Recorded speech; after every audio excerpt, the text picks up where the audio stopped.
Bhopal commissioner ने launch किया शिकायत निवारण स्कैनर। अब तुरंत होगी कार्रवाई। क्यूआर स्कैन कर करें शिकायत।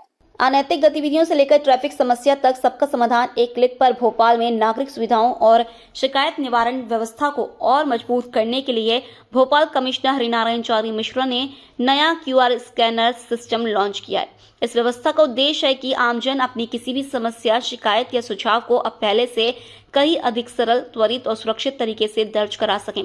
कमिश्नर मिश्रा ने बताया कि क्यूआर कोड स्कैन करते नागरिकों के सामने एक इंटरफेस खुलेगा जिसमें वे ट्रैफिक समस्याओं, सड़क संबंधी दिक्कतों, पानी सीवर शिकायतों और अनैतिक गतिविधियों या किसी भी प्रकार की स्थानीय समस्या की सूचना तुरंत दर्ज कर सकेंगे। हर शिकायत के बाद नागरिकों को अपनी प्रतिक्रिया देने का भी विकल्प मिलेगा, जिससे सिस्टम को और बेहतर बनाने में मदद मिलेगी।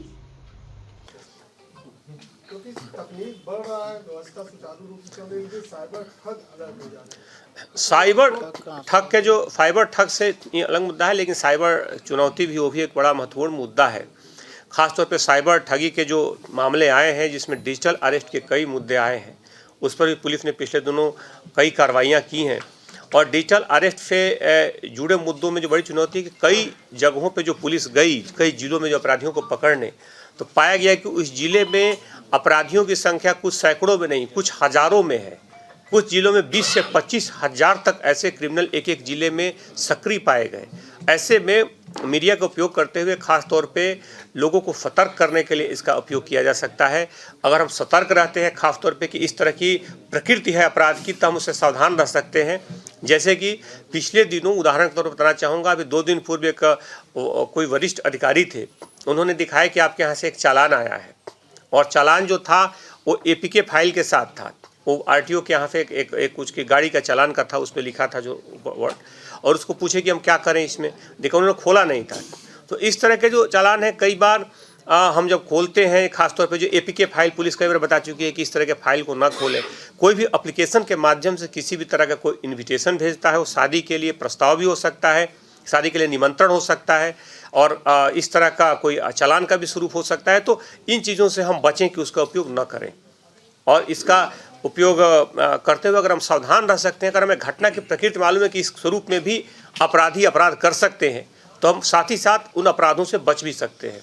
इसलिए हमें साइबर ठगी से बचने के लिए सावधान रहना चाहिए, और अगर हम घटना के अगर शिकार हो गए तो हम पुलिस को शिकायत करें। आपको हम बताएंगे इसके बारे में, एक दिन अलग से हम प्रेस आपसे अलग से बात करेंगे अगले ही इसी सप्ताह में। खासतौर पे जो साइबर क्राइम्स में जो रिकवरी का जो प्रतिशत है, वो भोपाल में देश के सर्वाधिक जो 1-2 जिले हैं जिसमें सबसे ज़्यादा इस तरह की रिकवरी हुई है, उसमें से है। उसमें आंकड़ों के साथ एक दिन इस पर हम विस्तार के साथ चर्चा करेंगे। यह प्रतिशत काफ़ी है। यहाँ की टीम ने कई ऐसे गैंग्स को, इवन डिजिटल अरेस्ट के भी आरोपियों को पकड़ा है, और खासतौर पे क्राइम ब्रांच इसमें काफ़ी अच्छा काम कर रही है। सर, थानों में सर कई शिकायतें आती हैं। सर, आज यहाँ कमिश्नर कार्यालय में मीटिंग रखी है, क्या पर्पस है? हम जानते हैं कि तकनीक का समय हमारे जीवन के हर पक्ष में है। खास तौर पर कई बार साइबर और तकनीक से जुड़ी चुनौतियां भी पुलिस के सामने आती रहती हैं, लेकिन उसी कड़ी में इसका एक सकारात्मक उपयोग यह है कि आम व्यक्ति को पुलिस तक बेहतर ढंग से पहुंचाने के लिए और ख़ास तौर पे पूरी व्यवस्था को जनोन्मुखी बनाने के लिए आवश्यक है कि इस तकनीक का एक सकारात्मक उपयोग हो। और इस कड़ी में आज समान तौर पर क्यूआर कोड के माध्यम से आज एक नई शुरुआत हो रही है, जिसमें यह क्यूआर कोड हर जगह उपलब्ध होगा। यानी कि यहाँ पर कमिश्नरेट ऑफिस में, सभी डीसीपी ऑफिस में, सभी एसीपी, सभी जगहों पर उपलब्ध होगा। 2 क्यूआर कोड अलग अलग उसमें उद्देश्य से बनाए गए हैं। पहले 2 दिन पूर्व एक क्यूआर कोड को लॉन्च किया गया था, जिसमें खास तौर पर ट्रैफिक से जुड़े जो मुद्दे हैं, ट्रैफिक से जुड़े जो समाधान, जो सुझाव, जो स्थानीय समस्या, उनका उल्लेख उसमें किया जा सकता है। हम जानते हैं कि कई बार हम किसी क्षेत्र में रहते हैं, उस क्षेत्र की जो स्थानीय समस्याएं रहती हैं वो हम बेहतर ढंग से जानते हैं अन्य किसी भी व्यक्ति के मुकाबले। उसको हम अपने सुझाव को, समस्या को रख सकते हैं। दूसरी तरफ थानों से जुड़ी जो समस्याएं हैं, हम जानते हैं कि पिछले दिनों हर थाने में एक रजिस्टर रखी गई है, जिसमें व्यक्ति थाने से संबंधित फीडबैक दे सकता है, जानकारियाँ दे सकता है, लेकिन कई बार उसका कई थानों में सम्यक ढंग से उसका पालन या थोड़ी उसमें कमी रह जाती है। इसलिए इस व्यवस्था में तकनीक का समावेश करते हुए इसे और बेहतर बनाने की कोशिश की गई है। इसमें इस QR कोड के माध्यम से जैसे ही हम QR कोड से इसको स्कैन करेंगे, हमारे पास एक पेज खुलेगा जिसमें हमें अपनी जानकारियाँ और साथ-साथ समस्या, शिकायत या अगर हमें लगता है कि कोई इसमें हमें फ़ोटोग्राफ डालना है, जैसे कि कोई वहाँ के स्थानीय कोई ट्रैफिक से जुड़ा मुद्दा हो या कोई थाने से जुड़ा कोई संबंधित कोई जानकारी हमें भेजनी है, तो उसको हम भेज सकते हैं। वो भेजने के साथ ही यहाँ पे कार्यालय में एक सेल बनाया गया है जिसमें वो पहुँचेगा और तत्काल उस पर उसको करके उसमें कार्रवाई सुनिश्चित की जाएगी। तो समान तौर पे तत्परता से जुड़े जो मुद्दे जिसमें त्वरित ढंग से कार्रवाई की आवश्यकता है, जिसमें खास तौर पर पुलिस के लिए कुछ सुझाव है, कोई अपेक्षित सुझाव, कोई सूचना है। कई बार हम अपनी जानकारी को, अपने नाम को गोपनीय रखना चाहते हैं, खासतौर पर ड्रग से जुड़े मुद्दे या कोई भी ऐसी संवेदनशील जानकारी किसी अपराधी के बारे में, किसी वारंटी के बारे में, और कई बार हम किसी मुद्दे को चाहते हैं कि हमारी पहचान उजागर ना हो।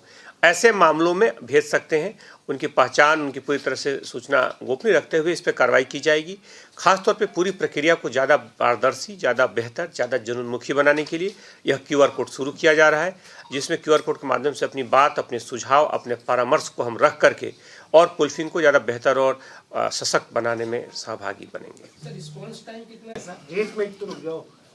इसको ओपन करने के बाद सर लगभग कितने बिंदु ओपन होंगे जो आम जनता के लिए फायदेमंद होगा, इसमें आसानी से समझ सकते खास तौर पे कि जैसे कि आप समझे कि जो बड़ी एजेंसी, जो बड़ी संस्थाएं हैं, आजकल सभी स्टेक होल्डर्स जो होते हैं, उन स्टेक होल्डर्स का एक नज़रिया या किसी व्यवस्था को बेहतर करने के लिए उनका योगदान भी उससे महत्वपूर्ण होता है। इसमें जैसे कि हम थाने में गए, थाने से संबंधित हमारी अगर कुछ ऑब्जर्वेशन है, हम चाह रहे हैं कि और बेहतर कर सकें, उसके बारे में उन चीज़ों को हम उसमें लिख सकते हैं। कैसा आपको लगा, कैसा फील हुआ, कुछ सुझाव देना चाहें या फिर ख़ास तौर पे कोई हमारा कोई जानकारी उसमें देना चाहें, सूचना देना चाहें, कर सकते हैं। प्रारंभिक कोई स्थानीय कोई छोटी मोटी कोई मुद्दा है उसको कर सकते हैं, लेकिन वही सामान्य तौर पे एक शिकायत के तौर पर इसका पोर्टल के रूप में उसका ये विकल्प नहीं है। लेकिन पुलिस के बारे में एक जो फीडबैक, कुछ जानकारी, कोई सूचना, किसी भी तरह की संवेदनशील जानकारी, जैसा मैंने बताया खासतौर पे ड्रग्स की कई समस्या है उसकी जानकारी दे सकते हैं, कोई वारंटी की जानकारी दे सकते हैं, पुलिस के बारे में कोई फीडबैक देना हो दे सकते हैं, कोई सुझाव देना है दे सकते हैं, परामर्श दे सकते हैं। इन सारी चीज़ों के लिए खासतौर पे इसका इस्तेमाल ज़्यादा। सर कई बार जैसे कॉल सेंटर पे फर्जी कॉल आते हैं, शिकायत छोटी